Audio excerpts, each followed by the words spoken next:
Noite após noite, o nome de Saulo começava a circular entre os seguidores do caminho como um sussurro carregado de pavor. Não era apenas um homem, menos era uma força, onde seu nome era pronunciado, portas eram trancadas, lâmpadas apagadas, orações murmuradas às pressas. Jerusalém respirava tensão. A cidade santa, acostumada a peregrinos e cânticos, agora carregava o peso invisível de uma caça. Saulo não dormia bem. Havia dias, não por culpa ou remorso, mas por urgência. Havia dentro dele uma chama inquieta, quase febril, como se estivesse atrasado para cumprir algo grandioso. Em seu entendimento, Deus estava sendo afrontado, a lei estava sendo diluída, e ele havia sido escolhido para estancar aquela corrupção antes que contaminasse toda a nação. Cada prisão, cada interrogatório, cada família desfeita parecia, para ele, um ato de fidelidade. Ele não se via como vilão, via-se como instrumento. Naquela madrugada, antes mesmo do primeiro tom dourado tocar os telhados de Jerusalém, Saulo já estava de pé, o ar estava frio e o silêncio da cidade contrastava com a tempestade dentro dele. Em sua mesa, pergaminhos, relatórios e nomes, muitos nomes, alguns riscados, já capturados, outros circulados, prioridades. Um, em especial, permanecia intacto, escrito com firmeza: Damasco, Damasco, distante, influente, cheia de sinagogas e, segundo os rumores, infestada de seguidores daquele nazareno. Se a chama estava se espalhando, era lá que precisava ser sufocado. Ele fechou os olhos por um instante e murmurou uma oração antiga, memorizada desde a infância. As palavras saíam corretas, precisas, mas algo nelas soava oco, como se batessem em um teto invisível e caíssem de volta. Ele ignorou a sensação. Não havia tempo para introspecção. Havia uma missão. Quando saiu para a rua, Jerusalém começava a despertar. Comerciantes armavam barracas, mulheres carregavam jarros de água, crianças corriam descalças. Alguns reconheceram Saulo e imediatamente desviaram o olhar, outros se afastaram discretamente, como se sua presença trouxesse consigo um vento gelado. Ele percebeu, e isso o alimentou. O temor confirmava sua autoridade. No pátio do templo, o mármore refletia a luz nascente. Sacerdotes transitavam em silêncio solene, e o cheiro de incenso já se espalhava no ar. Saulo caminhou com passos firmes até os líderes religiosos. Sua presença não era questionada. Ele era conhecido, respeitado, temido. Preciso de cartas, disse, sem rodeios, para as sinagogas de Damasco. Os homens trocaram olhares. Não era um pedido pequeno. Significava autoridade para prender, interrogar e transportar qualquer pessoa suspeita de seguir o caminho. Pretende ir pessoalmente? Perguntou um deles. Pretendo terminar o que comecei. Houve um silêncio pesado. Finalmente, os pergaminhos foram preparados. Selos pressionados com cera quente. Autoridade oficial. Poder incontestável. Quando Saulo segurou as cartas nas mãos, algo dentro dele se aquietou. Não paz, mas satisfação. Como um general recebendo ordens para a batalha que sempre quis travar. Do lado de fora, um pequeno grupo de homens aguardava. Guardas, assistentes, testemunhas oficiais, cavalos preparados, provisões amarradas, mantos grossos para o frio da madrugada no deserto. A viagem até Damasco levaria dias. Enquanto ajustava o manto, Saulo olhou uma última vez para Jerusalém. Não com saudade, mas com cálculo. Ele imaginava voltar triunfante trazendo prisioneiros, nomes importantes, talvez líderes daquela seita. Sua reputação subiria ainda mais. Sua causa avançaria. Mas havia algo que ele não conseguia nomear.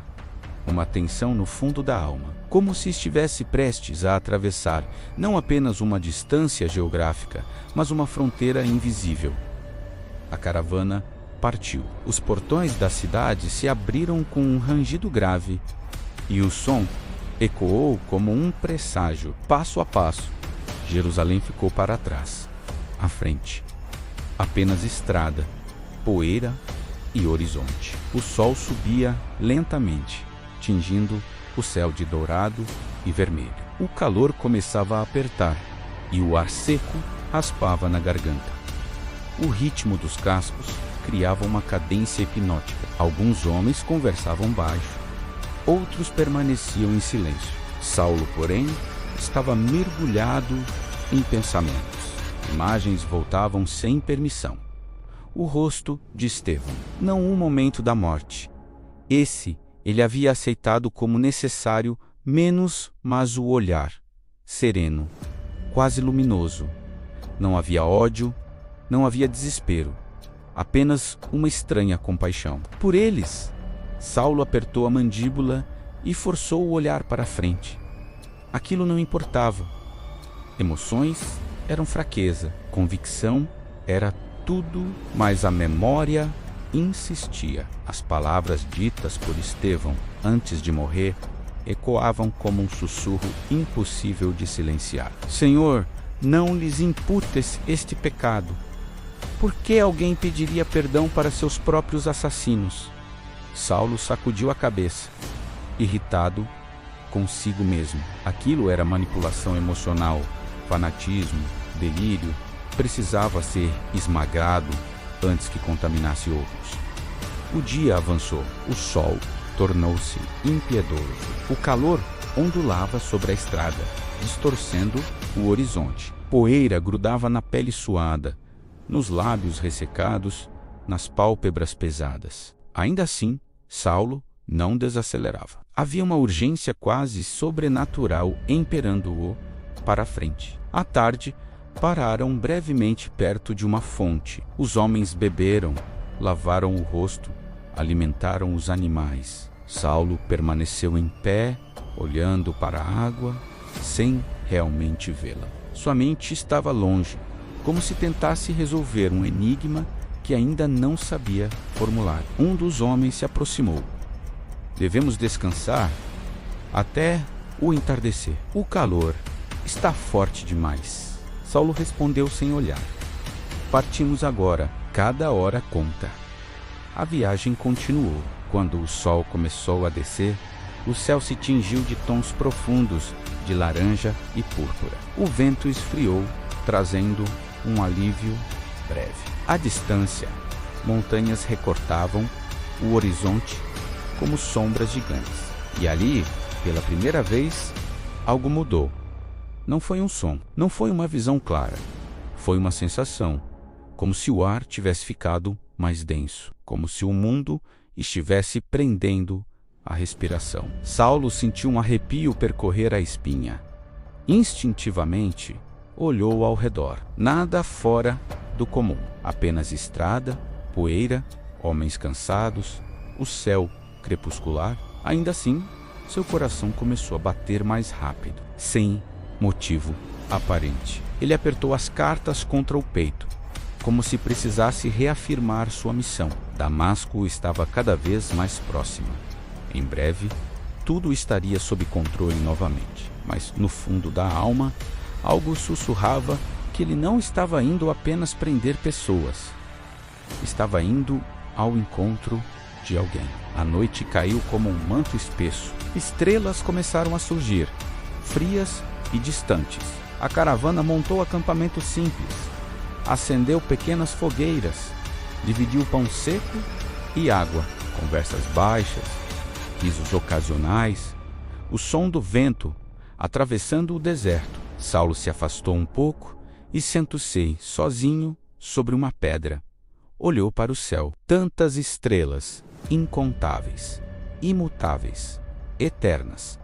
Pela primeira vez em muito tempo, ele não tinha argumentos, planos ou justificativas, apenas silêncio. E no silêncio, algo dentro dele tremia. não era medo de homens. Era como se sua alma estivesse sendo observada. Ele tentou orar novamente. As palavras vieram, mas desta vez falharam completamente. Caíram mortas antes mesmo de se formarem. Ele respirou fundo, frustrado, e apertou os punhos. Senhor, murmurou, sem saber o que dizer depois.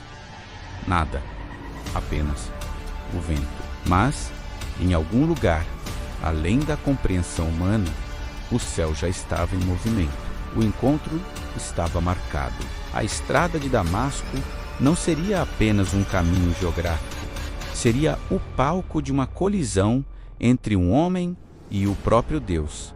Saulo ainda não sabia, mas sua vida, sua identidade, seu nome, seu futuro, tudo estava a poucas horas de ser destruído e reconstruído de uma forma que ele jamais poderia imaginar. E naquela noite, sob um céu carregado de eternidade, o perseguidor adormeceu, sem perceber que estava prestes a acordar como outra pessoa. Se esta história ecoa dentro de você, se você também sente que está numa estrada onde tudo parece certo por fora, mas inquieto por dentro, então ore comigo agora.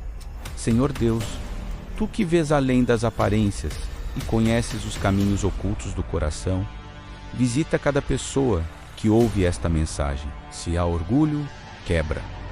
Se há cegueira, ilumina. Se há feridas, toca com Tua misericórdia. Assim como Saulo caminhava convicto, sem perceber que estava indo ao Teu encontro. Revela-te também a nós, interrompe nossas rotas quando elas nos afastam de Ti.